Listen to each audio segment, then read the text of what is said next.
Hello everyone, I am Dr. Chirag Bansal. I am pursuing MCH neurosurgery residency at AIIMS New Delhi.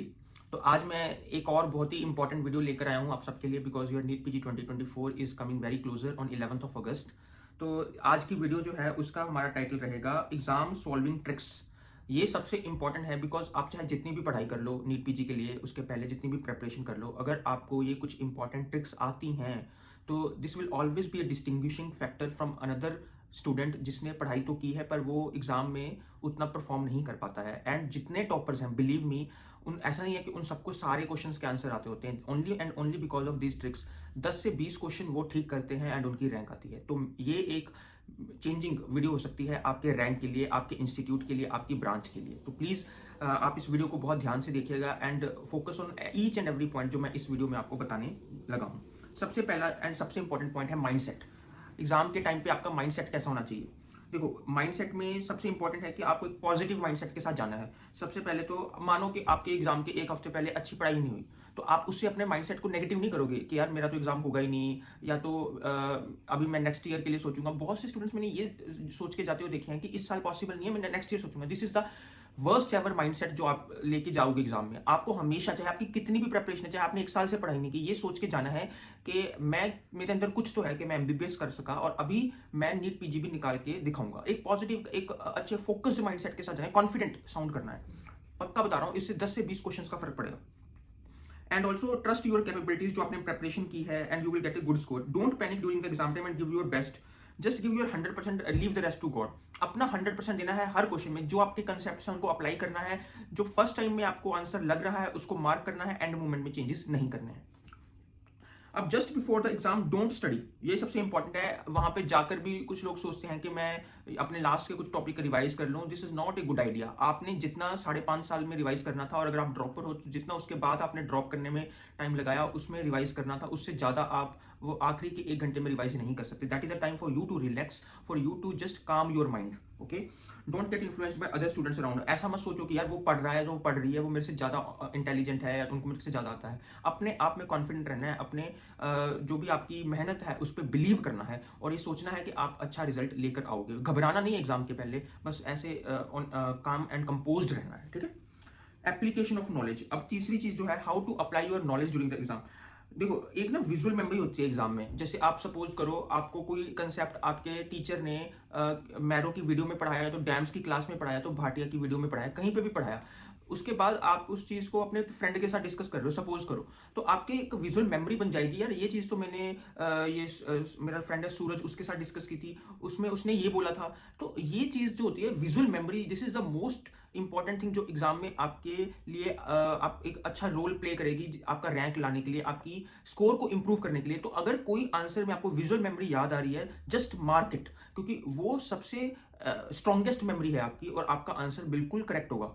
आपको अगर कुछ ऐसा episode, कोई स्टोरी याद आ रही है किसी आंसर के रिलेटेड, तो वहां पे अपनी नॉलेज पे ट्रस्ट करना है एंड उस आंसर को मार्क करके नेक्स्ट क्वेश्चन पे मूव ऑन करना है. ठीक है.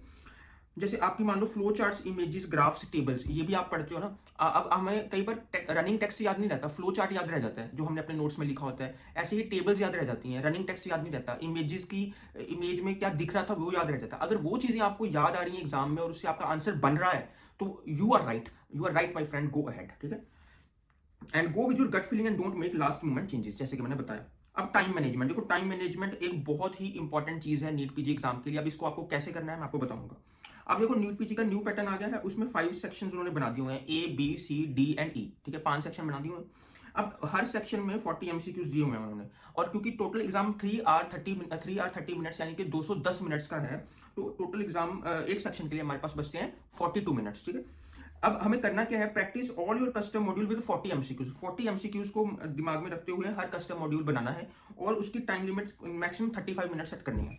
तो अगर आप प्रैक्टिस सेशन में हर 40 क्वेश्चंस को 35 मिनट्स में, चाहे जितने भी डिफिकल्ट हैं, वो सॉल्व करने की आदत बना लोगे, तो आप मेन एग्जाम में 42 मिनट्स में तो कर ही लोगे. और जो आपके पास एक्स्ट्रा 7 मिनट्स बचेगा वो होगा एक रिव्यू का टाइम. जब आपने एक गो में 40 क्वेश्चंस में से मैक्सिमम जितने आपको आ रहे थे वो मार्क कर लिए, तो लास्ट 7 मिनट्स में जो एक आधा क्वेश्चन आपका फंस रहा है, आप उसको रिव्यू कर सकते हो. तो आपके जितने कस्टम मॉड्यूल आप उसको 40 एमसीक्यूज का बनाइए और मैक्सिमम 35 मिनट्स की टाइम लिमिट सेट कीजिए, so that in main exam you can at least complete in 42 minutes. अब how to avoid silly mistake. देखो, जो सिली मिस्टेक्स हैं उसको आप कैसे अवॉइड करोगे. Always read last line and answer accordingly. कैसे? देखो सिली मिस्टेक्स का क्या मतलब होता है, उन्होंने पूछा था ऑल आर ट्रू एक्सेप्ट, मैंने एक्सेप्ट नहीं पढ़ा, मैंने ट्रू मार्क कर दिया, ठीक है। This is applicable to all but not, ऐसे करके, ठीक है। What is false about the following, हमने ट्रू मार्क कर दिया। तो most of the silly mistakes are because you don't give stress to the last line. तो दोस्तों एक अच्छा कंसेप्ट है ना कि आप पहले लास्ट लाइन ही पढ़ लो, लास्ट लाइन पढ़ लोगे तो आपकी आधी प्रॉब्लम सॉल्व है। तो इससे मोस्ट ऑफ सिली मिस्टेक्स आपकी कम हो जाएंगी। अब दूसरी चीज जो इंपॉर्टेंट है, अवॉइड ओवर थिंकिंग। अब बहुत से स्टूडेंट्स गलती एग्जाम में इसलिए करते हैं कि वो ज्यादा सोच जाते हैं किसी का क्वेश्चन में। अब उसको कैसे अवॉइड करना है?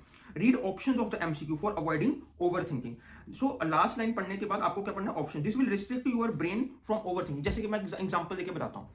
सपोज करो किसी क्वेश्चन में एक इन्वेस्टिगेशन पूछी है किसी डिसीज के लिए, मान लो कोई अब्डोमिनल टीबी ही है, किसी भी डिसीज के लिए उन्होंने कोई इन्वेस्टिगेशन पूछी है कि आप क्या करोगे। ऑप्शन में लिखा है अल्ट्रासाउंड, सीटी स्कैन, एमआरआई, ये डीबीटी स्कैन। लास्ट ऑप्शन है डीबीटी स्कैन, ठीक है। तो आप इसमें इन चार ऑप्शंस में ही सोचोगे ना कि पेशेंट को क्या प्रॉब्लम होगी। आप उसमें gene expert, sputum, PET scan ये सब थोड़ी सोचोगे ना। चाहे जितना भी डिफिकल्ट क्वेश्चन है, आंसर तो चार ऑप्शंस में ही है ना, तो आपको कहीं और जाना ही नहीं है। तो इसीलिए after the last line read 4 options so that you have to think only among those 4 options, ठीक है। ये बहुत इंपॉर्टेंट ट्रिक्स हैं जो आपको एग्जाम में आपके स्कोर को इंप्रूव करेंगी, इनको गांठ मान लो। Next thing is focus on image. Suppose करो किसी क्वेश्चन में इमेज दी हुई है, many times image provide direct answer. Example spotters होते हैं ना किसी भी चीज का, जैसे एरिथीमा मल्टीफॉर्मी, उसका एक स्पॉटर इमेज होगा, है ना। स्टीवन जॉनसन सिंड्रोम, उसमें टारगेटॉइड लीजन होती है। Erythema multiforme classical target lesion होती है। तो इनके स्पॉटर होते हैं। So you don't need to think much in different direction. किसी भी डिफरेंट डायरेक्शन में सोचने की जरूरत ही नहीं है। जो स्पॉटर इमेज दिख रही है, चाहे उसमें कितनी भी बड़ी हिस्ट्री लिखी हो, एंड में अगर उन्होंने डायग्नोसिस पूछा, कई बार ऐसा होता है एग्जाम में घुमाने के लिए ना बहुत लंबी हिस्ट्री बताता है कि patient 45 year old having complaint since this time, now coming to the emergency with these many complaints on examination, this finding. And में पूछता है the following is a clinical image and what is the diagnosis. Image से diagnosis मिल जाता है। वो history की जो इतनी बड़ी लाइन लिखी थी उसकी जरूरत ही नहीं पड़ती। ये बहुत इंपॉर्टेंट ट्रिक्स हैं, इनको गांठ मान लो, ठीक है। अब avoid under thinking and value of keywords. अब जहां पे ओवर थिंकिंग है तो ऐसे ही कुछ क्वेश्चंस में स्टूडेंट्स अंडर थिंकिंग भी करते हैं जिससे गलतियां होती हैं। अब अंडर थिंकिंग को कैसे अवॉइड करेंगे वो भी बताता हूं। देखो many times MCQs have keywords. Under thinking इसलिए होता है कि हम ज्यादा ही कॉन्फिडेंस में चले गए और हमने पूरी बॉडी को बिल्कुल ही इग्नोर कर दिया। जैसे आप मान लो कि आपने लास्ट लाइन पढ़ ली, आपने ऑप्शंस भी पढ़ लिए, आपने इमेज भी देख ली, इसके बाद एक नजर तो दौड़ानी है अपनी बॉडी पे, कीवर्ड्स पे। उसमें क्या है, हर एग्जाम में कुछ ना कुछ कीवर्ड्स होते हैं जो बहुत इंपॉर्टेंट होते हैं। Many times MCQs have keywords which are missed and students think superficially. जो superficial thinking है ना, हमें उसको हटाना है। अब वो कैसे हटेगी? So keywords are there in every disease or diagnosis. तो keywords की इतनी ज्यादा इंपॉर्टेंस है। अब सपोज करो अगर कोई डिसीज है जैसे कि अब्डोमिनल ट्यूबरक्लोसिस, तो उसके कीवर्ड्स क्या होंगे? Classical history of loss of appetite, loss of weight, chronic cough, abdominal pain, है ना। तो ये वाली चीजें जो हैं आपको समझ में आएंगी, और पहले हो सकता है उसको पल्मोनरी ट्यूबरक्लोसिस। ये कीवर्ड्स होते हैं कुछ। अब इस केस में आप इसको मेलिग्नेंसी से कैसे डिस्टिंग्विश करोगे? सपोज करो ऑप्शन में एब्डोमिनल ट्यूबरक्लोसिस भी है, अब ऑप्शन में मेलिग्नेंसी भी है, वेट लॉस भी दोनों में होगा। अब वेट लॉस कितना ज्यादा हो रहा है और उसके दूसरे सिम्टम्स कैसे हैं? मलेज है, कफ है, और इसके अलावा उसको फीवर कितना आ रहा है? लो ग्रेड फीवर है। अब जो ये फीवर वगैरह अगर आ रहा है, लॉस ऑफ एपेटाइट हो रहा है, तो it goes more in favour of abdominal TB. अगर वेट लॉस हो रहा है और इसके अलावा देयर इज सम जहां पे हम मेलिग्नेंसी सस्पेक्ट कर रहे हैं, सपोज करो उसको इसके साथ एक हिस्ट्री है पर रेक्टल ब्लीड की, तो इसमें आपका मेलिग्नेंसी ज्यादा इंपॉर्टेंट है। क्यों? क्योंकि ओल्ड एज में वेट लॉस के साथ पर रेक्टल ब्लीड हो गया तो कोलोनिक कैंसर सबसे ऊपर आ जाता है, तो उसमें abdominal TB will become less likely. तो दीज आर द कीवर्ड्स जो आपको क्वेश्चन में पहचाननी है, and this will avoid under thinking. Okay, so master order friends, master order आने वाला है जो आपको हर क्वेश्चन में फॉलो करना है, एंड आपके मैक्सिमम क्वेश्चन ठीक होने वाले हैं। वो मास्टर ऑर्डर देख लो मेरे साथ। सबसे पहले लास्ट लाइन पढ़ोगे, उसके बाद ऑप्शंस पढ़ोगे, उसके बाद ऑप्शन क्वेश्चन की इमेज को देखोगे, एंड लास्ट में keywords and body of MCQ पे नजर दौड़ाओगे और फिर आंसर मार करके आगे बढ़ोगे। अब मिसलेनियस ट्रिक्स बताने लगा हूं। अब कुछ ना एमसीक्यू को सॉल्व करने की मिसलेनियस ट्रिक्स होती हैं जो कि हर स्टूडेंट को आनी चाहिए, जिससे आपके बहुत सारे आंसर निकल आएंगे। Make your own mnemonics. यार देखो बुक्स में बहुत निमोनिक्स लिखे होंगे, बहुत से टीचर तुम्हें निमोनिक देंगे, ठीक है उनको यूज कर सकते हो, लेकिन आपका खुद का बनाया हुआ निमोनिक ना उन सबसे ऊपर है, क्योंकि उसमें आपकी खुद की मेमोरी इन्वॉल्व है, वो आपको सबसे बेटर याद होगा। इस बात को ट्रस्ट करो मेरी। मैंने खुद इतने निमोनिक बनाए थे ना, मेरे एग्जाम में वो कितने काम आए एम्स निकालने में, आई नो। तो इसलिए बोल रहा हूँ अपने निमोनिक खुद बनाओ, that should be related to the topic. बहुत वेग निमोनिक नहीं बनानी है जिसका टॉपिक से कोई लेना देना ना हो, आपको उसको रिकॉल भी करना है, तो रिलेटेड निमोनिक बनाना है, ठीक है। और इसके अलावा क्या बोल रहा हूँ, रिमेंबर क्लास 3 ऑफ क्लासिफिकेशन। एक एग्जांपल दे रहा हूँ, जैसे इतनी सारी क्लासिफिकेशंस हैं आपको जो याद करनी पड़ती हैं, फिर आप नीट पीजी में बैठते हो, फिर आप इतने कंफ्यूज हो जाते हो। हर क्लासिफिकेशन में 5 या 6 क्लासेस होती हैं, जिसमें से आपको कोई एक मार्क करना होता है एग्जाम में कि कौन सी क्लास को बिलोंग करता है, ठीक है। तो आप मिडिल वाली याद कर लो यार, क्लास 3 या क्लास 4 याद कर लो, मोस्टली क्लास 3 याद कर लो। उससे फायदा क्या होगा, उससे आपको आगे पीछे का मतलब, अब मान लो कि कोई भी क्लासिफिकेशन आपको एग्जाम में पूछ ली उन्होंने कि सपोज करो इसकी ग्रेडिंग बताओ। अगर कोई मान लो इसोफेजियल कैंसर है, उसकी एंडोस्कोपिक अल्ट्रासाउंड पे क्या ग्रेडिंग होती है कि उसने लैमिना प्रोप्रिया को इन्वेट कर रखा है, आपको एक इमेज दे दी कि ये लैमिना प्रोप्रिया तक जा रहा है या तो सबम्यूकोसा तक जा रहा है, अब बताओ इसकी क्या ग्रेडिंग है, क्लास 3 है क्लास 4। तो अगर आपने पढ़ रखा है कि लैमिना प्रोप्रिया का इन्वेजन और सबम्यूकोसा को अबटमेंट क्लास 3 है, तो फिर आपको अगर सबम्यूकोसा में जाता हुआ दिख रहा है उससे हायर ग्रेड है तो इट विल बी क्लास 4। तो ऐसे करके आप एग्जाम में आंसर कर सकते हो। This is very important trick.